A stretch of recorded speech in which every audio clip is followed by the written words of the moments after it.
Hello there.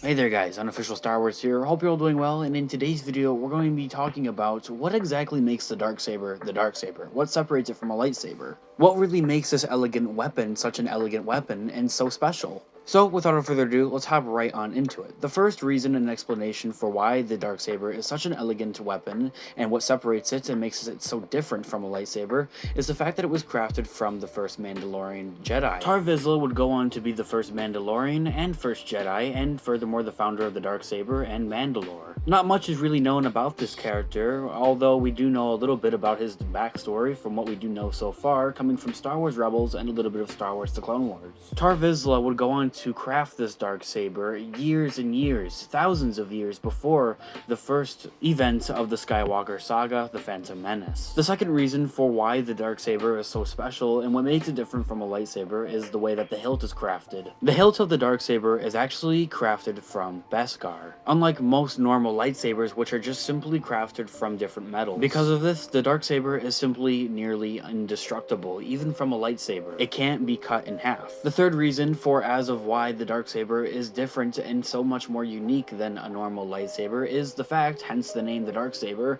it's the only black quote-unquote lightsaber out there. In most cases, lightsabers would have their different colors because of the kyber crystals that would be inside of them. And this isn't necessarily the case for the Darksaber. See, the Darksaber isn't necessarily any type of kyber crystal color. It's actually explained to be clear. And even then, it's honestly unknown. Maybe it's because of the way that Tarvizsla was crafting this Darksaber and the way that it's just naturally black. The fourth thing that makes this Darksaber so unique and elegant and different from a lightsaber is the way that it's used and the way that it's actually earned. See, when it comes to lightsabers, it really seems like anybody is able to weld them, use them, whatever the case may be. Maybe even take ownership and full control of the lightsabers and completely owning it as their own. Even if that user has no prior knowledge or really experience to using such a weapon. They can simply pick it up and say, hey, this is mine now. However, as we do know from more likely The Mandalorian Season 2, this isn't necessarily the case with the Darksaber. It must be won in combat. It cannot be simply just given to somebody. It's really to be explained as an ancient ritual done by the Mandalorians and the way that their leaders were essentially chosen. This is something else that we also see happen in Star Wars The Clone Wars after the death of Pre Vizsla and Maul takes throne to Mandalore and ownership of the Darksaber. The final and probably one of the most interesting facts about the Darksaber that differentiates it from a normal lightsaber is the way that non-Force users also must connect to such an elegant weapon.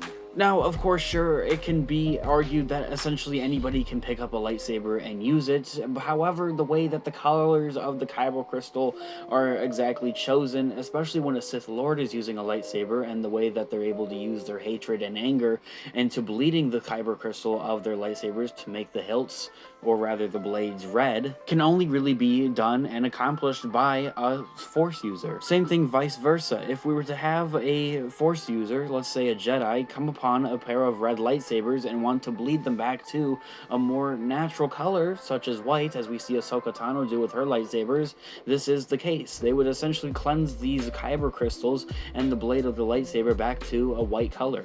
The thing is with the Darksaber is that, as we are still kind of learning about here in the Mandalorian universe, with Mandalorian Season 3 upcoming here, hopefully we'll go a little more in depth with it, but as we have had a little bit of a sneak peek here with the book of Boba Fett, is the way that a non-Force user must essentially use the Force that is surrounding everything to essentially connect to the blade and the overall kyber crystal, the Darksaber. And while it's explained in episode 5 of the book of Boba Fett, when the armorer is trying to teach Din Djarin the Mandalorian and how to use the Darksaber and how he must stop resisting against the overall blade itself, the same thing can essentially be explained in Star Wars Rebels when Kanan Jarrus is trying to train Sabine Wren using the Darksaber, as he essentially explains the same thing, that you need to connect to the kyber crystal and the overall weapon of the blade itself. The Darksaber has many similarities and at the same time has many differences of what makes it so much different from a normal normal lightsaber, and what also makes it such an elegant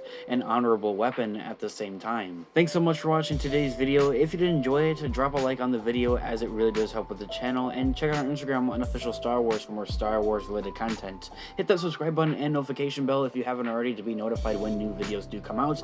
We cover everything about Star Wars, from news, rumors, leaks, theories, breakdowns, speculations, and all of the above about Star Wars. Until next time, I'll catch you guys in the next video. May the Force be with you as always. Peace out.